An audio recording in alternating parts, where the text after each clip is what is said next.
Hello and welcome to our LCAP community conversation for the month of October 2024. The topic that we're covering is mental health and student wellness. I'm pleased to have me joined by our Interim Director of Student Wellness Services, Dr. Narine Kamichian, and I'm Brian Landisian, Coordinator of Assessment and Accountability for Glendale Unified. Let's take a look at the next slide and we'll walk through today's presentation. Our conversation, first of all, is going to look at the LCAP. We will also look at some of the indicators and metrics in our LCAP related to student wellness and connectedness. Dr. Kamichian then will provide an overview of the district's comprehensive school mental health program, many of the interventions that are part of our multi-tiered systems of support, and also the program that addresses our foster youth and students experiencing homelessness and their needs, and will also provide an opportunity for feedback. So let's get started. The LCAP is a 3-year plan that we use as a district, developed by our educational partners here in the district, from our employees and students and our community members and families. And it all is tied back to goals and actions where our expenditures come together in our plan to address state and local priorities. Really, it's our strategic plan for the school year, and it's in a 3-year cycle.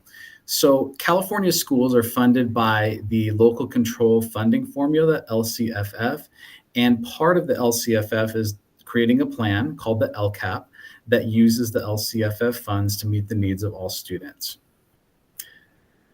The LCAP also is aligned to our GUSD Board of Education priorities. Next, I'd like to invite you to our series of conversations. As you know, this month we're covering mental health and student wellness. Next month, we'll be addressing student achievement. And throughout the year, we'll look at other topics, including college and career success, and reviewing our draft of the upcoming LCAP for the future years. Let's take a look at some data that's in our current LCAP. Related to student wellness and emotion regulation, social awareness, and sense of belonging, we survey our students twice a year in grades 4 through 12 to get their perspective and their perceptions on their own ability to control their emotions and how they respond to situations. We also ask them to consider how they are handling situations beyond themselves, and also how they connect to their schools. So for example, when we look at emotion regulation, there are questions that are asked on this survey. For example, how easily can you stay in control? How often are you able to pull yourself out of a bad mood? For our students in grades 4 and 5, 44% of that student population responded favorably. On the survey, there's a series of responses, and some of those responses are considered favorable responses. At our 6th through 12th grade level, our secondary schools, approximately 50%. You can see the percentage doesn't change too much over time. So our different cohorts of students are responding in very similar ways. When we get to social awareness, this is how students are able to consider the perspective of others and empathize with them. So across the board, our students in grades 4 and 5 are in the 66 to 67% favorable response range. And for our secondary schools, it doesn't change too much, but it's in that 62 range. And again, staying consistent from year to year. When it comes to sense of belonging, this is how students perceive themselves being valued members of their school community. So questions on the survey are, how connected do you feel at your school? How much do students around you show you respect? In our grades 4 and 5, 61 to 63% of our students responded favorably in this category. At the secondary level, it's in the 44 to 42% range we see over time. Again, not a lot of fluctuation, so there is some consistency across the board. At this time, I'd like to turn the presentation over to Dr. Kamichian, who will address our mental health and student wellness programs and many of the services we're proud to offer here in the district. Thank you, Dr. Landisi, and good afternoon to everyone joining this presentation. My name is Narine Kamichian, and I am the Interim Director of Student Wellness, and I will be giving you an update of our comprehensive mental health programs at Glendale Unified School District.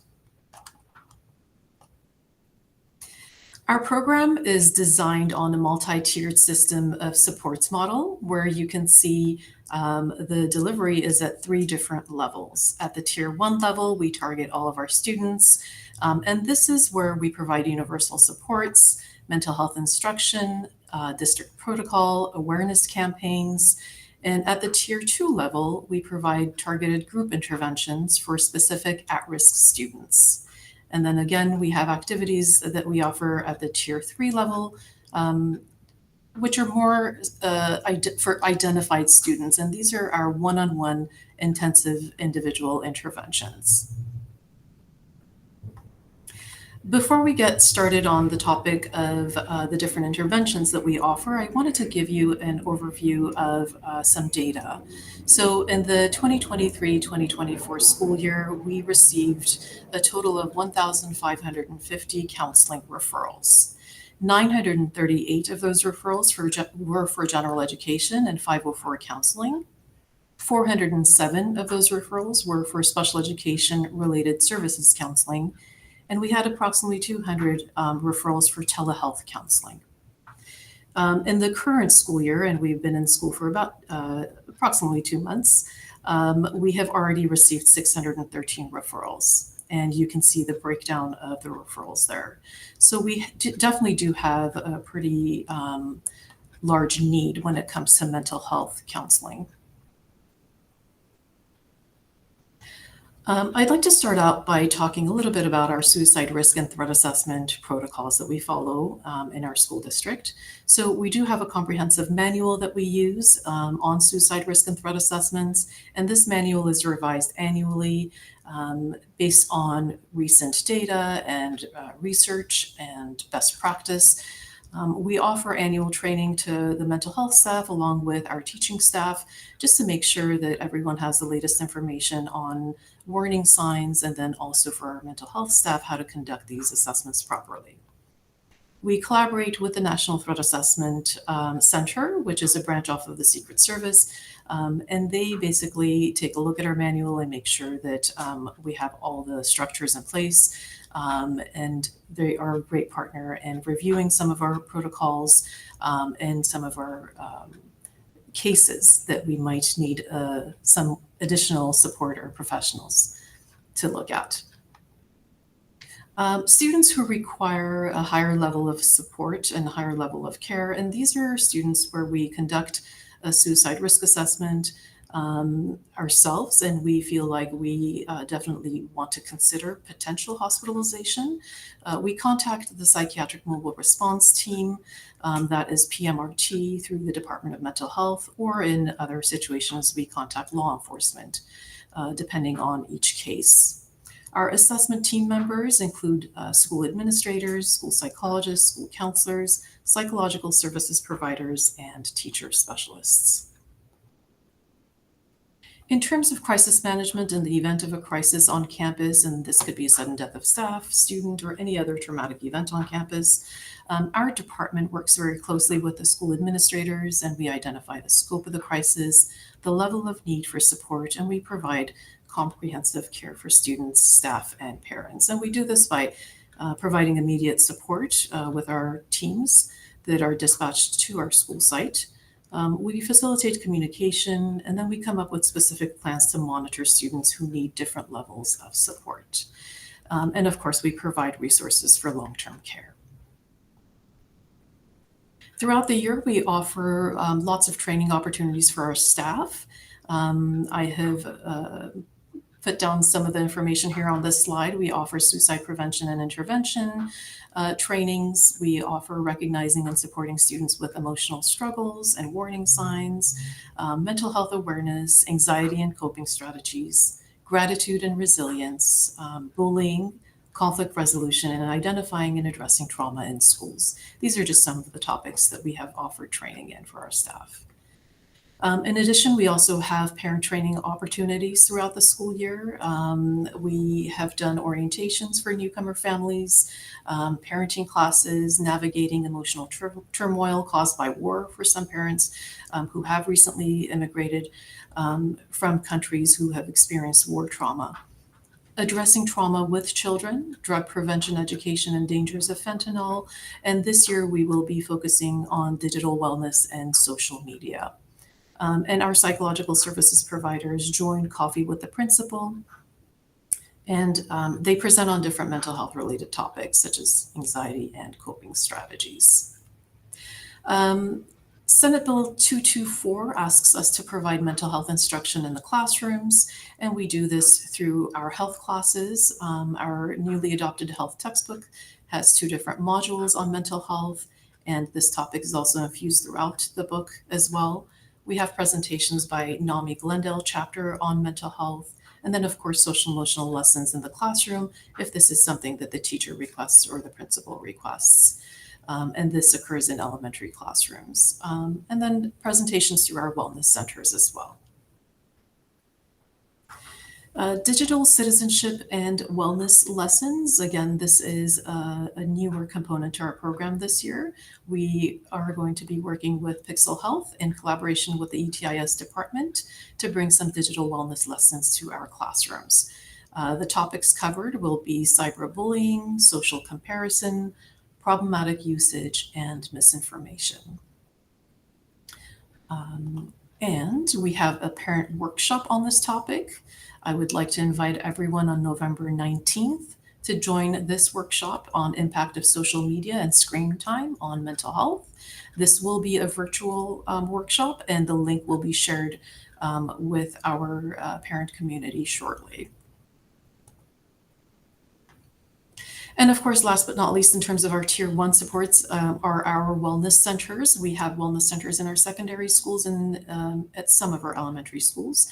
And these are primarily safe spaces to decompress for our students. These are spaces where student voice panels are held. We provide activities on stress management, peer mediation. We work on increasing motivation. Restorative practices and repairing relationships happen in these spaces. And then, of course, resources are disseminated. These resources can include mental health related topics, drug prevention resources, and we do presentations and activities through these wellness centers. At our Tier 2 level of intervention, we have group counseling intervention, and this is provided for about 6 to 8 weeks for groups of students addressing specific identified needs. And these topics vary depending on the needs of the school and the student population, but for the most part, we offer social skills training groups, grief counseling groups, anger management, executive functioning skills, and academic motivation. Substance use intervention is another area that we are really focusing on this year to increase our interventions and awareness, especially given the fentanyl crisis nationwide. I think we need to be doing providing a more robust program for our students in our schools. We are collaborating with the Glendale Police Department's Substance Abuse and Wellness Resource Program, and they will be offering a support group at Daly for our at-risk students, and they will also be providing district-wide training with the Glendale Police Department's Narcotics Division. They also do go around to different school sites and offer this presentation to students as well. And in partnership with the Tarzana Treatment Centers, this year, 4 of our high schools will have a substance use disorder counselor on campus to provide one-on-one intervention. And again, through the Tarzana Treatment Centers, we will have the Future Leaders Program, which is a support group offered at 2 of our high schools. And these run for about 10 sessions each time. Once again, I would like to invite our parents to this specific workshop entitled Empowering Parents, and it's a substance abuse workshop. This will be provided, as I mentioned, by our Glendale Police Department on October 23rd at 6 p.m. This is an in-person workshop at the Glendale Unified School District's office in the boardroom. Mental health absences and school avoidance. Starting this school year, we are able to offer an additional layer of support for students experiencing school avoidance. And this is a subgroup of students who are really having a difficult time attending school because of mental health reasons. And for these students, our staff will be conducting home visits just to connect with the students, do an evaluation, determine interventions, and an action plan and implement the interventions. And another Tier 2 intervention that we have in place is called Bridge to Belonging. And this is an 8-week curriculum designed by our department in collaboration with the Equity, Access, and Family Engagement Department for our newly immigrated students. And we basically aim to, for our newly immigrated students with essential skills, knowledge, and emotional support to successfully navigate the challenges of adapting to a new country, culture, and education system. We did get an influx of newly immigrated students to our school district last year, and we really felt like we needed a program to support their unique needs. And so through this program, we teach effective emotional management. We help them process their emotions associated with their immigration journey. We assist in understanding of the process of acculturation, inform them of key differences in the U.S. public school system, and we teach them coping strategies to more effectively manage their emotions. This year, we are adding a different component, an additional component to this program, and this is for parents. So for parents of our newcomer students, they are invited to a 3-series workshop where the same topics that we address with our students are provided for our parents as well. The Youth Empowerment Program is another program that we have for our 8th through 12th grade students who are at risk. We invite them to the school district with their parents or guardians, and this is a collaboration with the Glendale Police Department, keeping in mind that these students often face challenges that diminish their self-worth and self-concept. We try to have sessions to celebrate and recognize their strengths with a focus on empowering them to make positive life choices. During the last session, we do take them to the Glendale Police Department's headquarters and offer them a festive graduation ceremony. And that brings us to our Tier 3 level of support, which is our individual counseling services. And the referrals are basically made through the Glendale Unified School District website. And once our office obtains those referrals, we have a case manager that reaches out to the parents, make sure that they are in agreement with these services before initiating the process. Our psychological services provider at that point is assigned to the case, who does an intake with the parent and obtains a consent form. And specific counseling goals are created with the parent. At that point, targeted one-on-one intervention is provided, addressing specific counseling goals. Typically, these sessions last for about 12 sessions. On occasion, we might add 6 more sessions, depending on the needs of the student. And then after that, if they have more intense and ongoing need for services, we do refer them to community-based mental health services. And in certain situations, we might request a student success team meeting to maybe even talk about a special education referral. And last but not least, we also do have Hazel Health Services, and these are mental health services, telehealth services, which these students can access from the comfort of their home. They have been a wonderful partner as well. As I mentioned earlier, about 205 students were referred to Hazel Health last year, and we have already gotten 17 referrals for Hazel Health during this school year, and majority of our students access these services from the comfort of their home. And with that, I am going to turn it over to Dr. Landisi. I want to thank Dr. Kamichian and her staff for doing such important work for our students here in the district and supporting them. We do want to turn this over to our educational partners and allow you an opportunity to provide some feedback at the URL on your screen, gusd.net/share. We have a form open where we'll be collecting your responses. And this feedback allows us to come together as a team and also review the the input from our educational partners so that we can plan our next LCAP going forward. Next, we'd like to invite you to our next community conversation in November, where we'll be discussing student achievement. You can always find out more about our LCAP and our district plan at gusd.net/LCAP. Thank you so much for joining us on today's webinar. We appreciate your support of our students and Glendale Unified School District.